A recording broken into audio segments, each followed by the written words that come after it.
wanted to give an update on this case with involving the children and Mr. Charles Wade.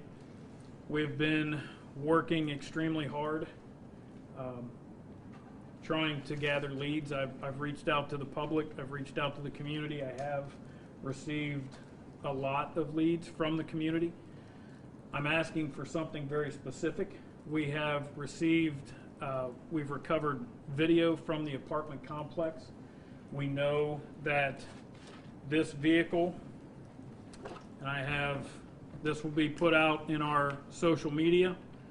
It appears to be a 2010 to 2012 Nissan Altima.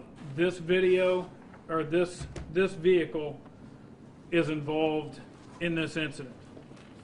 What I can tell you is that this vehicle was seen in the apartment complex. If you look at this photo right here, you'll notice that there is no tag on the rear of the vehicle.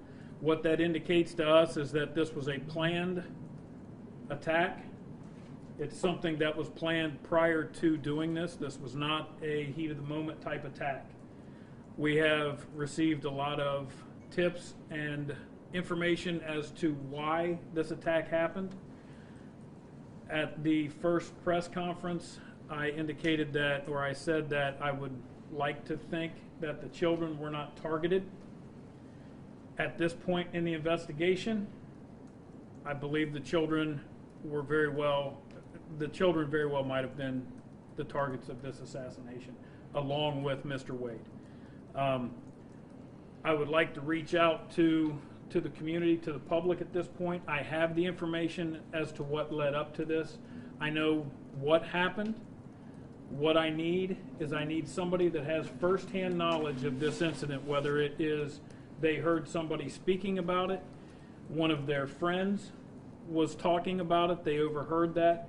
I need to put somebody at the scene of this incident. So with the children, in all intents and purposes, being targets of this, I would hope that our community would band together and say that this is not okay. I would hope that our community would come forward and say that we will not allow this violence to happen to these kids. I need specific information. I have a lot of people calling me with hearsay information, with information that they heard this, they know this is what led up to it. I have the majority of that information. What I need to help now from the community is who was at the scene that night. You can see in that photo that it's daylight. The incident did not occur in the daylight, so that would tell you that they sat there and they reconned or they scouted out this location for some time. I do know that Crime Stoppers is providing money or reward money for any information. I've been told several times that people have information, but that they are afraid to come forward with that information. This is what I would say to those people. You don't have to call 911 and have a cruiser come to your house to provide that information. You can call me directly, and my number is out there, my cell phone number, my office number, the homicide number, or you can call Crime Stoppers. I will treat you as a confidential source, but I need that information of anybody that has firsthand knowledge of this incident. We are getting very close. We are working day and night on this, but I need that one little piece of information to push this over the edge. I need the community's help. I need the public's help to say that this is not okay. You guys have questions? Detective Kelly, I'm wondering if you can share why you think the children were targeted. I'm not going to get into any of that right now. This is still a very active investigation. There are certain things about an investigation that we will not put out until time comes to take something to trial. If it's a question that I can answer and that I have spoken with the family about, because I'm not going to release any information unless I've talked to them. But if it's something I can release, I will.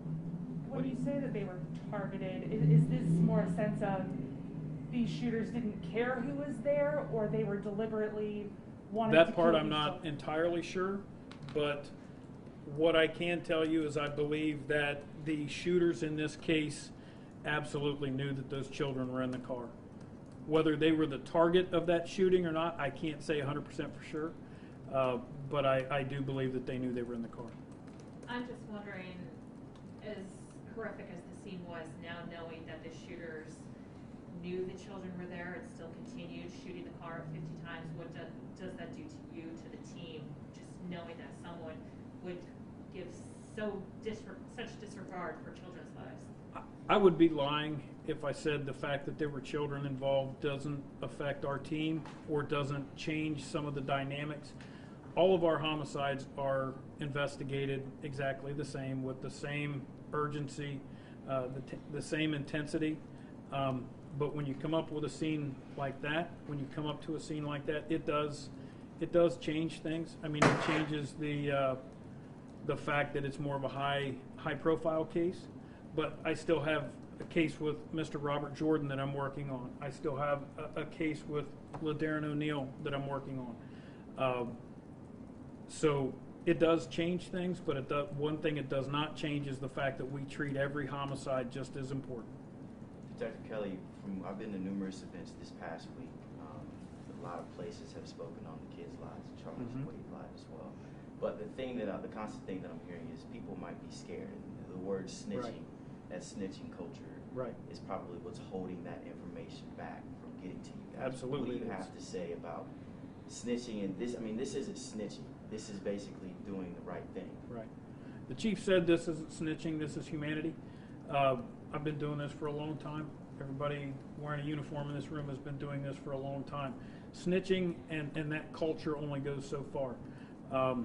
And what I would say to that is the fact that these are people that did not deserve this, especially those two children, but all three. There's not a person that was in that car that deserved what happened to them.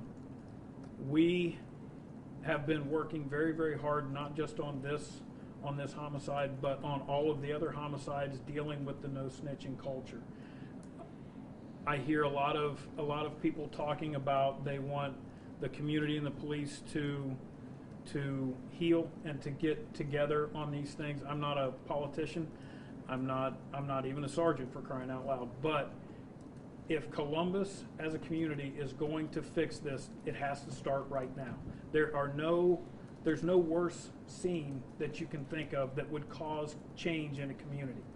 And the police and community distrust that we've had in the past, it can stop right here. We can start right here to change everything. And if we do that as a community, those two children and Mr. Wade didn't die for nothing. They died because they were changing this community. That's what I would say to that. The people who are at the scene, what specific information are you looking from them to pick up the phone and call and give you?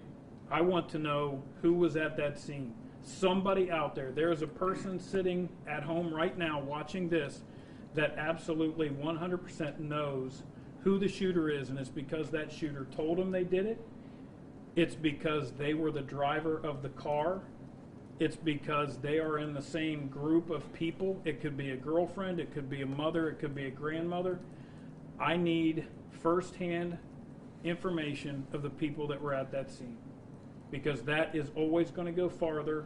The firsthand accounts and the firsthand information is always going to go farther than the technology, the different avenues of theories that we have. Firsthand knowledge is what I'm looking for. Somebody to call in that said, I heard this person say they shot the children. And have you heard from people who were at the scene? Is there a specific person you're looking for? No, nobody in specific. I'm just looking for somebody that has firsthand knowledge. Do you believe the shooters are still in the area? That I don't know. We have an indication of where they might be, but I'm not going to get into that. I mean, for the public safety, they're wondering, if the shooters, how many there are. I don't know if you've narrowed that down yet. If they're willing to do this, is there a greater public safety concern here? I would say there's a greater public safety concern to not call in. Because the only way we can stop or slow the homicides is to put people in jail. I mean, there's no other way around it. The only way we can slow down these homicides is to solve them. Because if we solve this homicide, then maybe the next one will think twice about doing that. But as far as the public safety, I would say it's more dangerous for them to be out regardless of where they are, as opposed to calling me so we can get them put in jail. Do you know yet? Are there 2, 3? How many shooters? I'm not How going many to get people into. I'm not going to get into any of that. But it is multiple. It's multiple, yes. The vehicle, it obviously didn't have a license plate. Is there any reason Mhm. to believe it may have been stolen or used I've for checked and I terrorism? have not seen any stolen vehicles matching this description at this point. So at this point, I would think, and this is just an educated guess because I've been doing this for a while, if I was going to steal a vehicle to do that, I probably wouldn't take the tag off of it.